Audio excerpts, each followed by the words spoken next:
और दिल्ली की 700 सीटों पे क्या कहेंगे? क्लीन स्वीप और हैट्रिक है।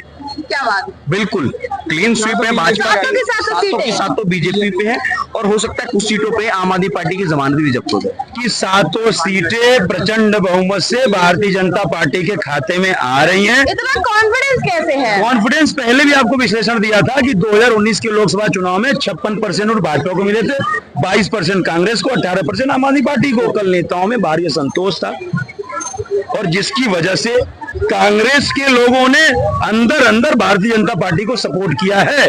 उसका कारण है, जैसे मान लीजिए 3,09,000 गौतम गंभीर एक सेलिब्रिटी, वर्ल्ड के क्रिकेटर फेमस, थोड़ा बहुत उनको सेलिब्रिटी का वोट मिला होगा। ये तो मैम मैंने वही कहा ना कि जैसे शेयर मार्केट होता है ना, तो जैसा हम उम्मीद करते हैं कि आज शेयर इतना गिरेगा और हमारी उम्मीद से 4 गुना मतलब और ज्यादा गिर जाता है।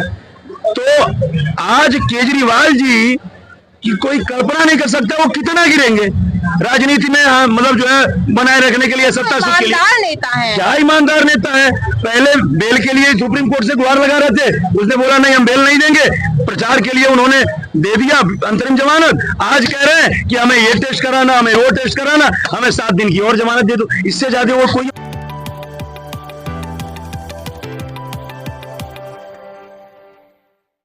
आपके हिसाब से 2024 में कौन आने, क्योंकि 4 जून पे जो फैसला होने वाला है उस पर इस समय पूरे देश की नजर है, और देश का बोलूं मैं, बाहर के देशों की भी खूब नजर है विदेश की। क्या लगता है कौन आ रहा है? देखिए, ये जो लोकतंत्र का पर्व है, भारत जो लोकतंत्र है वो विश्व का सबसे बड़ा लोकतंत्र है, तो इस पे विश्व की नजर होना लाजमी है। और आने की अगर बात करें तो तीसरा टर्म भी मोदी जी को ही आ रहा है। भले ही विपक्ष कह रहा है कि सरकार का अंतिम चरण वो है, तो वैसे विपक्ष गलत नहीं बोल रहा है। 4 जून को जैसे ही आपका वोटों की काउंटिंग खत्म हो जाएगी, इस सरकार का कार्यकाल पूरा हो गया। पूरा होने के साथ ही नए सरकार का नया कार्यकाल आरंभ होगा। तो जो कहते हैं कि एक्सपायरी डेट है, तो वो बिल्कुल ठीक कहते हैं।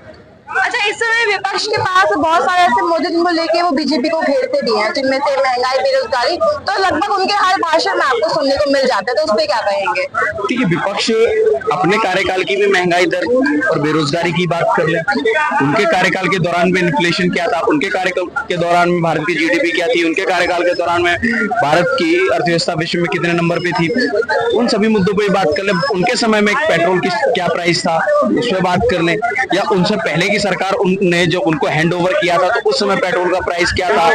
इस समय बहुत ज्यादा विपक्ष तो इंडिया में तो बढ़ेंगे ही बढ़ेंगे। ये चीज देखो ना, गैस है वो भी बाहर से ज्यादा राज्य, जो चीज बाहर से आ रही है, इसीलिए भारत में सौर ऊर्जा के लिए बात की जा रही है, इलेक्ट्रिक कारों की बात की जा रही है। सवाल था मेरा आपसे, इस समय ऐसा कहते हैं जो विपक्ष को समर्थन देने वाली जनता है हमारे देश में, जिनका मैं एक तरह से कांग्रेस के जो समर्थक है उनके नाम से भी लोग आजकल जानने लग गए हैं, वो कहते हैं कि हमारा एक मसीहा है ध्रुव राठी।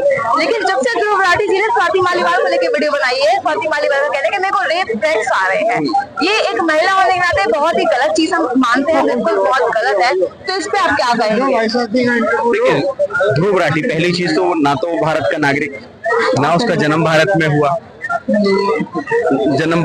जर्मनी में बैठा हुआ व्यक्ति भारत के लोकतंत्र के ऊपर में प्रश्न चिन्ह लगाता है। उनकी वीडियोस बहुत चलती है, लोग बहुत पसंद कर रहे हैं। भारत के अंदर में एक नैरेटिव सा सेट हो गया है कि जो केंद्र की सरकार मोदी सरकार है, मोदी जी को गाली देगा, ये जो विपक्ष के लोग हैं उसको अपना मसीहा मान लेते हैं, गलत मसीहा मान लेते हैं। आप इतना अच्छे व्यक्ति को गालियां देते हैं। आप एक चीज कही, पहली चीज, आज भारत के पहले मनोनीत प्रधानमंत्री जवाहरलाल नेहरू जी, पंडित शब्द का इस्तेमाल मैं नहीं करूंगा क्योंकि वो पंडित नहीं थे, जवाहरलाल नेहरू जी की पुण्यतिथि है। नहीं, आप पंडित शब्द का इस्तेमाल नहीं करूंगा। क्यों नहीं करेंगे? नहीं करूंगा, वो अपनी 7 पीढ़ी का पहले का नाम बता दे, मैं पंडित का इस्तेमाल कर लूंगा। ना उनसे पहले कोई नेहरू हुआ, ना उनके बाद कोई नेहरू हुआ। मोतीलाल से पहले कौन सा नेहरू था मुझे बताइए? जी। मोतीलाल, जवाहरलाल नेहरू के बाद पहली चीज, जो किसी भी महिला के साथ इस तरीके का नहीं होना चाहिए। और इसमें सबसे बड़ा जो आरोपी है वो दिल्ली के सीएम स्वयं है, क्योंकि उनकी मौजूदगी के अंदर में एक महिला के साथ उनके आवास में इस तरीके की निंदनीय घटना अंजाम उनके पीए के द्वारा दिया जाता है। ये बहुत भारत के लिए बहुत अच्छी बात नहीं है, कुछ शर्मनाक लोग बात। ये भी कहते हैं कि स्वाति मालीवाल को मतलब उनके साथ ये सब हुआ ही नहीं है, ये सब गलत है, साजिश है। मेडिकल जो हुआ एम्स में, उसमें जो वो कह रहे हैं जिस तरह से उन्होंने बताया कि उनके ऊपर उनके साथ असॉल्ट हुआ, मारपीट हुई, उस हिसाब से उनके शरीर पे घाव नहीं है। लोग ऐसा कह रहे हैं कि दिख नहीं रहे हैं। देखिए एक चीज बताइए, क्या गुम चोटों को घाव नहीं माना जाता?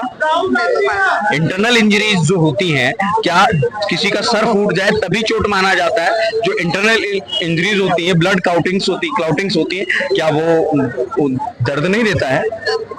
और जिस समय में जिस कंडीशंस में वो उस समय थी, जैसा उन्होंने अपने स्टेटमेंट में दिया, मेडिकल रिपोर्ट्स में आया, पीरियड्स टाइम था उनका, तो उस टाइम पे उस तरीके का प्रीमेंस के टाइम पे इस तरीके की हरकत बहुत ही निंदनीय है। तो यानी कि घूम फिर के देखा जाए तो जो पूरी बात आके रुकती है 4 जून पे, तो इस बार तीसरे टर्म में बीजेपी सरकार आ रही है। बिल्कुल। और विपक्ष के लिए क्या कहेंगे? क्या अच्छा, केजरीवाल जी कहते हैं कि 2 जून को मैं जाऊंगा और उसके बाद इंडिया गठबंधन नहीं जीता तो मैं वापस ही नहीं आ पाऊंगा जेल से। देखिए 2 जून को तो उनको जाना ही जाना है। अभी एक मुझे आज एक नायक मूवी का एक सीन याद आया, हाँ जी, पांडुरंग वाला। हाँ जी।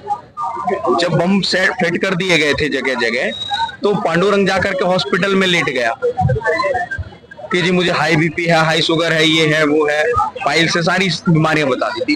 केजरीवाल जी भी 7 दिन के लिए अग्रिम जमानत को बढ़ाने की बात कर रहे हैं, और उसमें भी सेम वही कंडीशन, ये भी वही चीज कर रहे हैं कि जी मुझे बीपी बढ़ा हुआ है, मेरा शुगर बढ़ा हुआ है। तो इनकी स्थिति भी पांडुरंग जैसी हो गई है, चाहे कितनी भी कोशिश कर ले, मगर इनको जाना पड़ेगा। इनकी एक आतिशी जी कह रही हो सकता है उनको कैंसर भी हो। अरे भाई आप डॉक्टर हो क्या? आप डॉक्टर हो क्या? 7 किलो वजन कम हो गया। अरे अगर आप बीमार थे तो प्रचार छोड़ते, अपना ट्रीटमेंट कराते।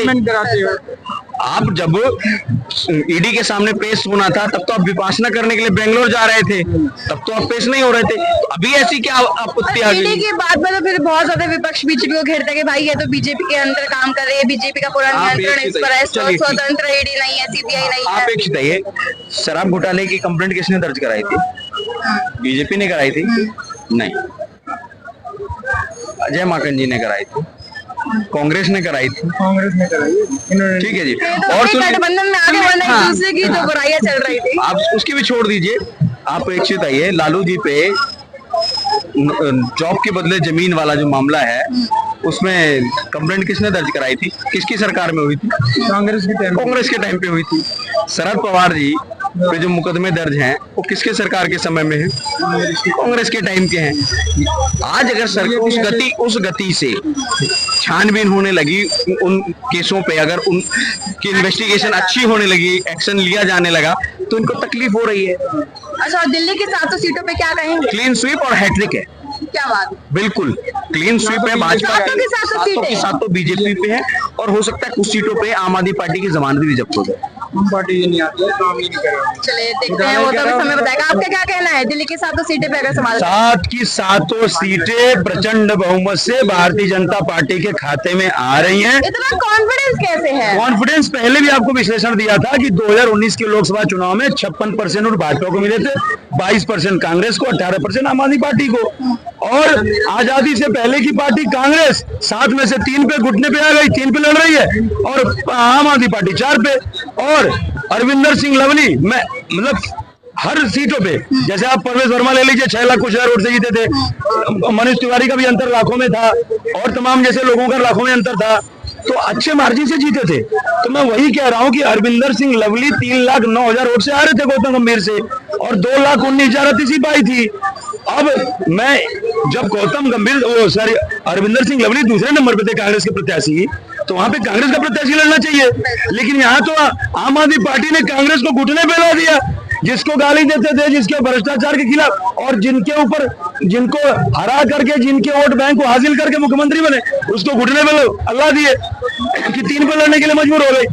गठबंधन है, चलिए एक तो गठबंधन पंजाब में आमने सामने लड़ रहे हो, दिल्ली में तुम जो है क्या कहते हैं 7 सीट में आजादी से पहले की पार्टी कांग्रेस 3 पे लड़ रही है, ये 4 पे लड़ रहे हैं। तो कहीं ना कहीं ये चीजें देख करके संक्षेप में बता रहा हूँ, कांग्रेस के दिल्ली के शीर्ष नेता और लोकल नेताओं में भारी असंतोष था, और जिसकी वजह से कांग्रेस के लोगों ने अंदर अंदर भारतीय जनता पार्टी को सपोर्ट किया है। उसका कारण है, जैसे मान लीजिए 3,09,000। गौतम गंभीर एक सेलिब्रिटी, वर्ल्ड के क्रिकेटर फेमस, थोड़ा बहुत उनको सेलिब्रिटी का वोट मिला होगा, तो 3,09,000 वोट में से यदि 2,19,000 घटा देंगे तो मोटी मोटा आपका 71 या 80 हजार का मोटी मोटा फासला आएगा। तो एक सेलिब्रिटी के रूप में इतना वोट पाए थे ना, तो यदि ये कांग्रेस का प्रत्याशी लड़ाते और आम आदमी पार्टी पुरजोर समर्थन करके थोड़ा दम लगा देती तो पूर्वी दिल्ली हारना निश्चित था। मतलब हारना निश्चित का मतलब कांटे की टक्कर हो जाती, थोड़ा और दम लगा देते। लेकिन यहाँ पे तो केजरीवाल जी अपने नहीं, हम घुटने बुलाएंगे ला दिए, और उसकी वजह से 20-20 साल 25-25 साल से जो राजनीति कर रहा है उसकी भी इच्छा है हमको भी टिकट मिलेगा, हम भी जनता की सेवा करेंगे। अब कांग्रेस को ये लगा कि यदि हम इनको समर्थन दे दिए तो अगली, मतलब जैसे मान लीजिए कांग्रेस की दिल्ली के नेताओं को लगा यदि अंदर अंदर इनको समर्थन कर दिया, हम हमारे जमीनी स्तर पर समर्थन कर दिए तो आम आदमी पार्टी का प्रत्याशी जीत जाएगा। इनके ऊपर इतने सारे घोटाले का आरोप है, इस समय पूरा एकदम दाग से भरे पड़े हुए हैं, शराब घोटाला, ये वो फलाना ढिमका। तो इसको धुलने के लिए जो सांसद बनेगा अच्छा काम करेगा, और जनता को अच्छे काम से मतलब है, पार्टी से मतलब नहीं है। 5 साल अच्छे से काम कर दिए, अगली बार गठबंधन नहीं किया तभी जीत जाएंगे। तो कांग्रेस को लगा कि इस बार यदि इनको समर्थन दे दिया तो इस बार तो पत्ता साफ हुआ, अगली बार भी साफ हो जाएगा। कुछ लोगों का ये भी कहना है कि बीजेपी 4 जून को जीत गई तो आम आदमी पार्टी सबसे पहले खत्म होगी। देखिए, खत्म ये बीजेपी नहीं करेगी, लेकिन हाँ मुझे भी थोड़ा आसार लगता है कि इनकी भी हाल शिवसेना वाली ही होने वाली है, क्योंकि अंदर का अंतर कला इनके यहाँ भी बहुत ज्यादा है। स्वाति मालीवाल भी क्या कहेंगे, कह रहे जब से ध्रुव राठी ने वीडियो बनाई है उनको रेप के थ्रेट सामने लग गए हैं, जबकि बहुत बड़ी बात है ये हमारे देश में। ये तो मैम मैंने वही कहा ना कि जैसे शेयर मार्केट होता है ना, तो जैसा हम उम्मीद करते हैं कि आज शेयर इतना गिरेगा और हमारी उम्मीद से 4 गुना मतलब और ज्यादा गिर जाता है। तो आज केजरीवाल जी की कोई कल्पना नहीं कर सकता वो कितना गिरेंगे राजनीति में, मतलब जो है बनाए रखने के लिए, सत्ता सुख के लिए। नेता है, क्या ईमानदार नेता है। पहले बेल के लिए सुप्रीम कोर्ट से गुहार लगा रहे थे, उसने बोला नहीं हम बेल नहीं देंगे, प्रचार के लिए उन्होंने दे दिया अंतरिम जमानत। आज कह रहे हैं कि हमें ये टेस्ट कराना, हमें वो टेस्ट कराना, हमें 7 दिन की और जमानत दे दो। इससे ज्यादा